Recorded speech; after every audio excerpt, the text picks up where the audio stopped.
Welcome back to the Financial Symmetry Show. Chad Smith here, Grayson Blazek there this week. Happy to be back with you talking through financial subjects that matter to you and how you can reach your ideal retirement. We actually get a lot of different topic ideas by talking with clients. And this is one we'll come across fairly often, but it's one that is kind of under the radar, right? It's one of those things where you're making small decisions consistently, but you don't realize the impacts of them because our behavior often takes over. And it's funny, when we first talk with clients, many times they're looking for big decisions. They're looking for big advice to help them make a decision in their portfolio, right? To try to pick the next thing that's going to help them achieve the thing that they want to achieve. But really what we've seen in our conversations is these small decisions really can make huge differences down the road. So we've organized these today in these groups of kind of financial outcomes of how it could impact you by the thousands, the hundreds of thousands, right? The millions, and even some priceless decisions. So I'm excited to jump into this, Grayson. I know you've got a lot of examples we can walk through. Some are fun, some are probably not so easy to implement, but let's get into it a little bit. We'll start with thousands. So this is kind of building your financial foundation for it to be as strong as possible. And these are going to be more so your everyday decisions you're coming across. And so the first one, admittedly, it could fall into any of the three categories depending on the decisions you're making. But this one's going to be that lifestyle inflation, the lifestyle creep, so to speak, that is every time you go to swipe a card or make a decision on should I buy this or buy that, naturally, as our income increases, we are faced with decisions. And that is, do we consume more now or do we save more? And again, it's as you earn more, you might start to rub elbows with different people or get into different circles, move to a new home, get a bigger car. But those relatively small decisions in the short term can really compound on themselves over a long period of time. So that's where there's just a priority, a decision making you're going through where should I be making these decisions, understanding that it's going to enhance my today, but there's a cost down the road. Yeah, I'll add here. It's interesting on the inflation piece, that many years you didn't see as much of an influence in it, but all of a sudden there'll be some headlines about it, or you'll start to feel it in your everyday life, right? You might feel little bumps at the grocery store or at the gas pump, right? And that's just the tip of the iceberg, right? Because the underlying issue is that inflation is the silent killer that lasts over the life of a plan. You may not realize it. We have these conversations all the time where we'll put in car purchases throughout the life of a plan, right? Every 7 years or so. And it inevitably, someone will say, there's no way I'm going to spend that amount of money on a car when we're talking about one 25 or 30 years from now. And that it's just interesting how those symbols, right? Or you can kind of mentally anchor to one thing that really makes it clear of what inflation can do or can be. Yeah, it's really that death by a thousand cuts type of feeling. And so really it's how to avoid it. And this is, I think, more so being intentional about your spending and really thinking through each time you swipe that card or choose to go to the concert or whatever it is, like, is this fulfilling to me? Am I getting value out of this? Yes or no? Developing a savings first mentality. So as income increases come along, bonuses, pay raises, position changes, reflect on it. Decide, like, how can this enhance my long-term situation? How much of this should I be saving versus how much should I be spending? And kind of just doing an analysis on what that long-term impact of that decision is. Yes, and then with all these, right, it's understanding the impact in the long run can be difficult to see because it's sort of hidden when they're small impacts or small decisions that are made over this time frame. So let's look at the next one. It can scare people.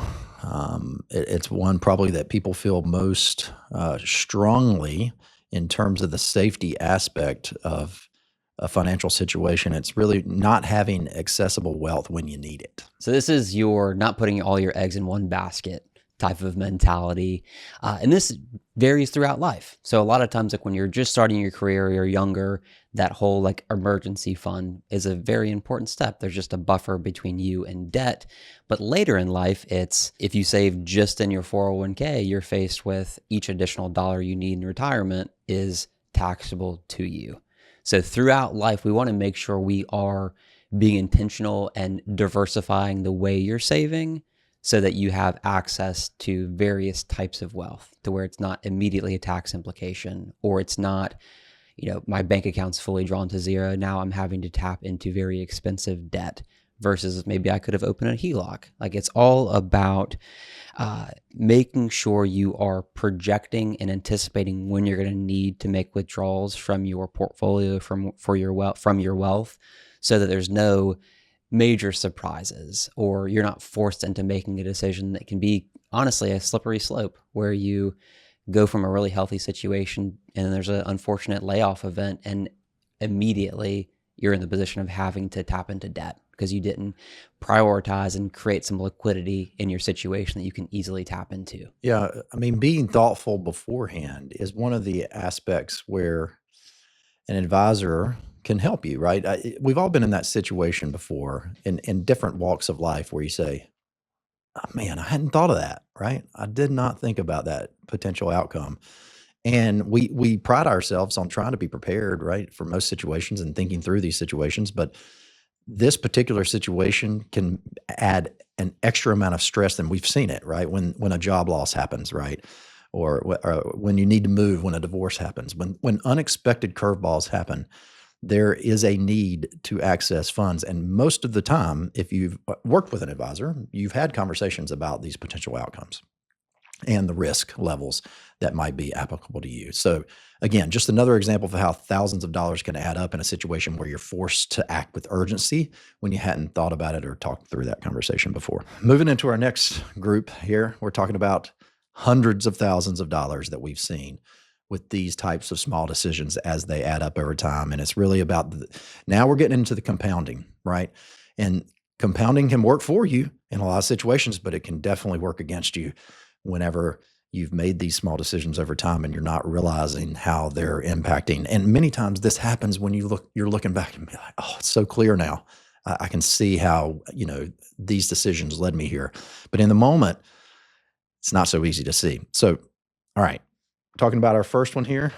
How many people are in this bucket when they come see us? So this is waiting to start investing. And this can be in the beginning of life where you just feel like you don't have additional funds to put towards savings.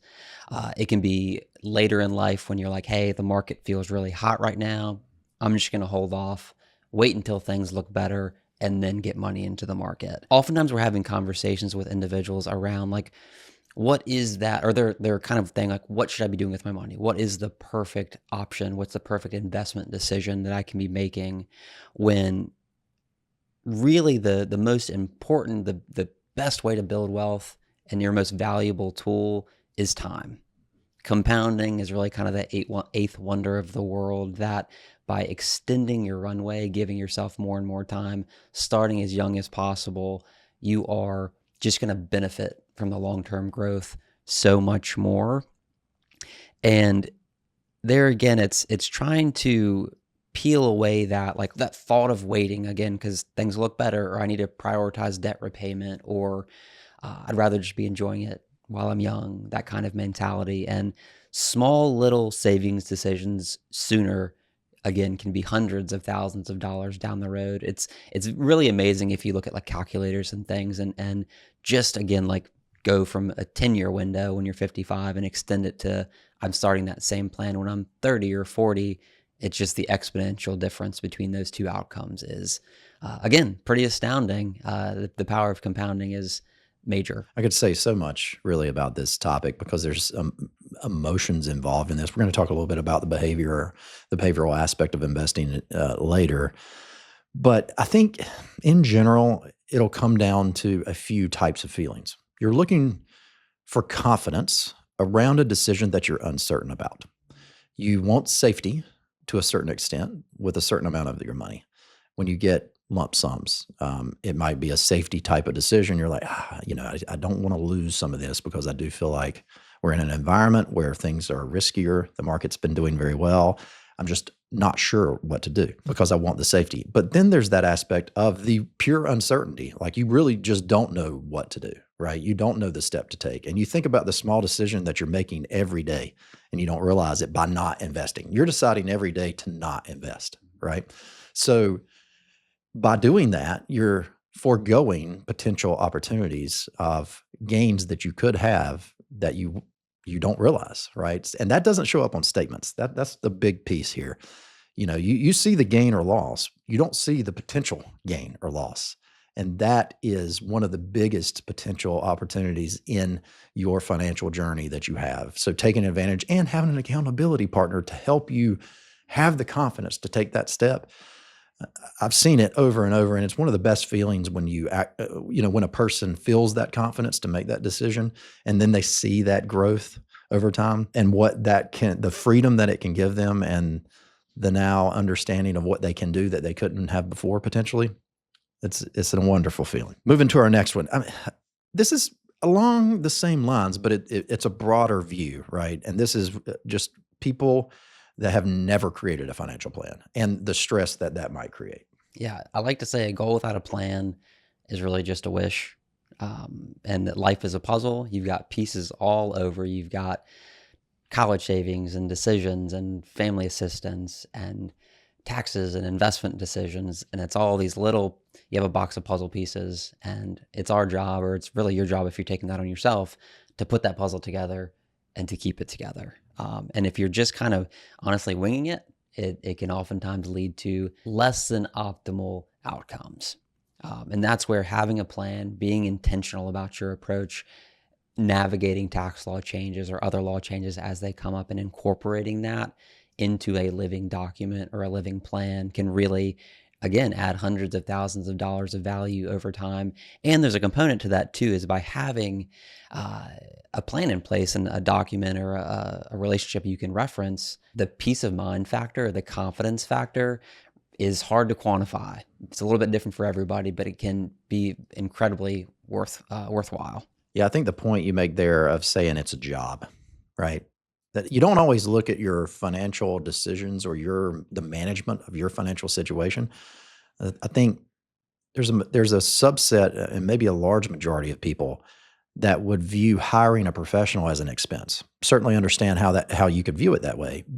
But if you think about it as a job, you are taking that on, right? As a job for yourself to make sure that you're checking the boxes of each of these areas, whether it be, managing the portfolio and making your portfolio decisions of how you invest on an ongoing basis, when to rebalance, when not, when to deposit money, right? When you get it, how to withdraw money when it comes to retirement, or it might be the estate planning aspect that we see so many people put off, right? Because that is not the conversation you want to have over some wine on a Friday night generally. So it's easy to continue putting that off because they're difficult decisions to make, but it is part of that job, right? And that's one of the most important jobs you'll have over your life, is understanding if you want to do that or if you want to outsource that to somebody to help you be the co-pilot on those small decisions. So, all right, if we're moving into our next phase, thinking about how there's some of these decisions that can cost you millions, right?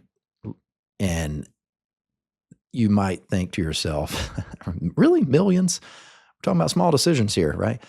Let's walk through a couple of these and times that we've seen and start with that first one. So the first one is staying on that investment train of thought. And this is the emotional component of investing.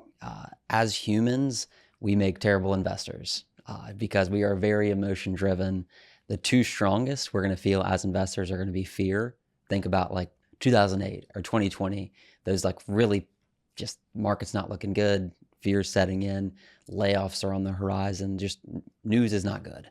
And then there's greed. It's the antithesis of fear, and it's chasing performance, going toward things that you think are going to continue to do well just because they've done well.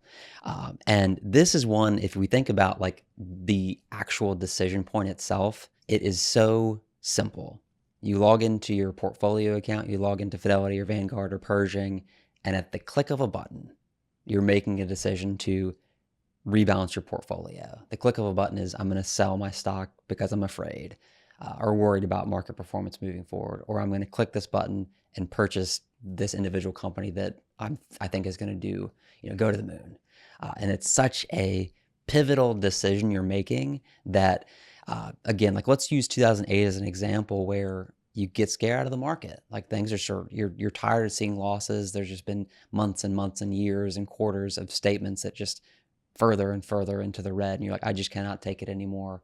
I'm going to get out. I'm going to sit on the sidelines and wait for things to get better. And then that's the first decision, is getting out. The second decision is, when do I get back in? And it's equally as difficult of a decision, because oftentimes by the time things look better, markets have really recovered and you missed a major upswing in performance. And those, again, like if you run the numbers, depending on where your portfolio starts from, that can truly be millions and millions of dollars that you left on the table by making a relatively rash or emotional decision that was charged by emotion again. And that's why, again, part of our job as advisors is to coach and work with our clients through those difficult times to reinforce the strategy that they have and kind of maintain a wall between them and major decisions that can really influence the outcome of their long-term plan. Yeah, there's two sides to this, because we haven't seen a elongated decline in really some time, right? It's probably back to the financial crisis. I mean, the recoveries, the recessions and recoveries have been much faster since then, right? Even 2022 was a faster recovery and a smaller period of decline. And you may say to yourself, oh, I just buy and hold. I'm not, I have 401k contributions going in. I'm not making these types of decisions to jump out of the market. Sure, right? For a portion of your portfolio. But then there's the other side of the coin, where are you aware of those opportunities when they present themselves? And if you're not taking advantage of those with a certain amount of cash you've built up because you've been a little nervous, been a little scared about how highly valued the market might be, then you might be missing opportunities, because those are quick, right? When the market falls, generally it falls fast because the fear can take over. And there's some opportunities there where you can buy at cheaper prices. And if you're not in tune to what is going on, you may miss those opportunities. They've been very quick over the last few years with different policies and economic environments we've had. So we're, of course, aware of that on the daily here, right? Of keeping our finger on the pulse of that and helping our clients be aware of that and executing that for them. So another key is to, be paying attention, right? One, to know the opportunities that exist, but also to kind of tuck those emotional scars away, right? Those feelings of, I can't go through this again. I went through this with the tech bubble. I went through this with financial crisis. I'm about to retire. I cannot deal with this again because I don't have the time to recover like I used to. That kind of attitude. We hear it all the time. Exactly. So it's trying to control for those types of situations and those small decisions that are being made in those moments based on experiences that you might have had in the past or opportunities that you're not sure exactly what's to come. We're going to talk more about that here as an option as well in one of our categories. So let's move on. Our next one here in the millions category is the failing to coordinate your financial decisions across the board. And this is really ignoring opportunities and just not being aware they exist. So, opportunity knocks over time, but you need to be well-versed and educated enough to know, should I open the door or not? We often hear, we don't know what we don't know. And that's why we're looking towards a financial advisor, because you guys have knowledge in the space. And that's part of our job, is to remain privy to tax law or healthcare law change, pointing out things for clients that maybe they're just not aware of, like different saving strategies. A lot of the topics we cover on various episodes on the podcast are shedding light on these individual opportunities, but really it's what's unique to your situation. Like it all culminates where it's not just one or two individual decisions. It's how you make all these decisions put together, how they coordinate against one another. To me, one of the most honestly fun things about our job is the coordination and talking through like how a decision in tax planning can overflow and impact investment planning or impact college planning. Like everything touches each other in our financial lives, and you want to make sure you have a real understanding on what opportunities exist, should I be taking advantage of them, and if I should be, how does that influence and impact my long-term plan? Which again, indecision is a decision, and by just kind of like steady Eddie approach, like just doing things as you have been and not staying privy to changes and staying privy to new opportunities as they arise, you can be leaving material wealth on the table. Yeah, I think, in these decisions, an example that always comes to mind, someone might call and ask a question, should I be doing this? Right.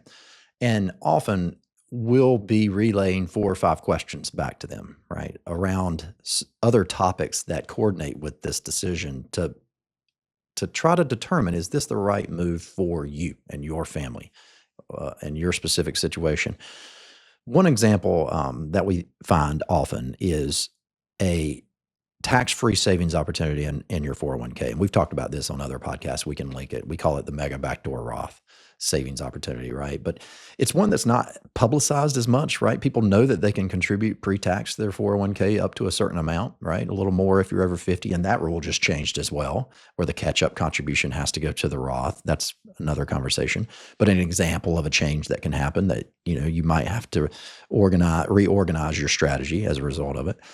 But there's other savings opportunities that aren't publicized as much that you might be able to take advantage of in your 401k that you're not, right? But there's some extra steps involved in how you monitor, how do you spend, where are you going to pull the money that you need to spend from if you need to, because you got to put more into that 401k through payroll deduction. So there's a lot of extra steps that have to happen sometimes to execute these things, but they are relatively small decisions, right? That can ultimately add up and build a huge tax-free bucket of money for you in retirement.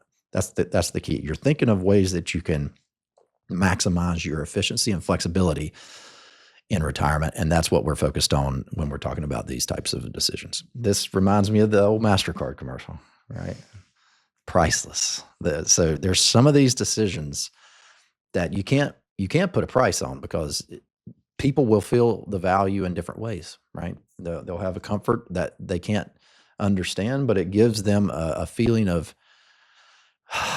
I'm glad that's taken care of because I wasn't sure how I was going to accomplish that. So let's talk about this first one that you see in your health, right? We are all on a spectrum of healthiness that's in our control, healthiness that's not in our control. And the biggest thing we want to make sure our clients have, again, things that are in their control, is developing, maintaining, and aiming for a long-term or a long life that is healthy. And that's going to be physical health. So putting money and effort into, remaining mobile and being able to enjoy the traveling and the long-term things you hope to be able to do.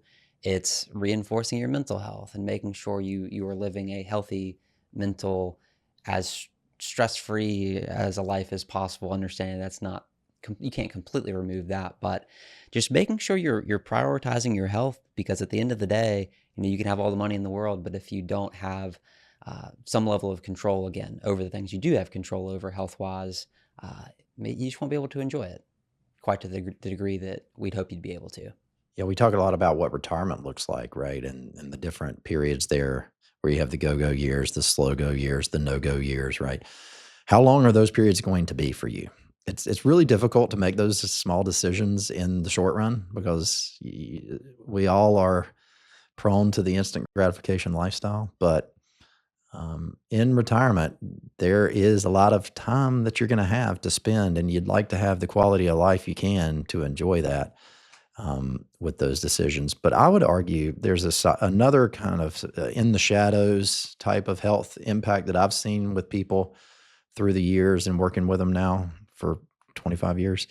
Stress is an impact that you can't see, and you're not exactly sure how that is impacting your health, but there is an aspect, right? And financial stress in particular can compound in ways that really just, it could cause lack of sleep. It could cause fractured relationships, things that are really hard to repair over time if you don't have a thoughtful approach to it beforehand. So I think I've seen this in families over the years, and it's a sad thing that because it could have been prevented in certain ways if conversations would have been had between family members, right? So that's another aspect of just helping with certain difficult conversations that can start as a result of having conversations that you might not normally in your regular life through that context of talking through a financial plan. And then number 2, right? is failing to define what enough means. And this is one of the most interesting, fulfilling, rewarding conversations I think we have with our clients is seeing them evolve over time, where for better or for worse, finances is a huge part of everyone's life, but oftentimes money itself is not the goal. Like building a certain amount of net worth is not necessarily the goal for most people. Money itself is the sail to get you where you want to go. So it's reflecting and thinking through like, what is this money for? Like, what is my end goal? What am I hoping to do with this money over time? And we're really not here to just help them save as much as possible. It's trying to find that reasonable blend between long-term savings and enjoying life. Because again, you're not promised tomorrow, but it's defining what you want to accomplish in life. And that can be gifting or leaving wealth to heirs or just being comfortable in retirement. Creating goals that are just, again, beyond simply accumulating or hitting a certain target or metric in your portfolio. And I would say, lastly, eventually most everyone gets to a point in their career where they've saved enough. Like they have reached that or are approaching that time when they can retire, and maybe they choose to continue working. But is it choosing to work because it's fulfilling? Like, are they still enjoying what they're doing? Are they getting value out of being a cog in their own business or the other, a large corporate environment? But also recognizing when continuing to work or continuing to build wealth just has a diminishing return, because we're all guaranteed a certain amount of time in life. Most people don't exactly know what that's going to be for them. And so you have to make decisions and understand how continuing to work can influence things, build wealth further, but at the same time, it's shortening your timeline in retirement. I have a project that I've been working on recently because, we've talked about the book Die with Zero. We can link that in the show notes as well. But there are assets outside of the financial assets that you have, and that can be part of your enough. And if you think about experiences as experience assets, right? I just started a spreadsheet recently about this so I could catalog the different experiences that I'm having, because you think about the videos in life that you have from a previous time, maybe documenting when you were younger or when children are younger or parents or a certain age. There's a feeling you get from watching those videos that is an experience, and it is not financial, but the financial aspect can help you create more of those. And then you can catalog those and understand that these are also assets in my enough mentality. And I think it's an interesting way to look at it because, for example, I've had probably 3 or 4 clients go to Alaska this summer, and the pictures and videos they have from that, and the way they talked about it, they're like, you have to go to Alaska, and that kind of feeling is why you work and why you want to accumulate and why you want to reach a number, right? That retirement number from the old commercials people would carry above their head. It's funny what we gravitate to and anchor to, but that is what allows you to do these things. And these small decisions over time of creating the space to have these experiences, I think really adds up and creates the memory dividends that Die with Zero talks about. So this is our list of small decisions. There's many more, right? We just tried to put it in a little tight little package here that you could maybe find some of yours or help you think of some of the decisions that you've maybe been putting off or uncertain about.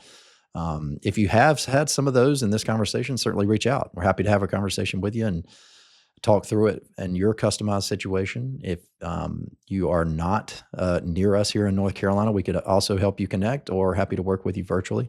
Hopefully this has been some food for thought. I think it's a very interesting topic, and as part of the job that we love is helping people see the difference that can be made by getting over the hump on things, the inertia that tends to dig in and keeps you kind of stagnant on certain things that you're really uncertain about. If you have any feedback on this topic, we'd love to talk about it. We have 500, 600 articles, blog posts, some videos on YouTube you can check out as well. As always, keep the topics coming. We love to share about your ideas and your stories and your questions. Other than that, we'll join you in 2 weeks.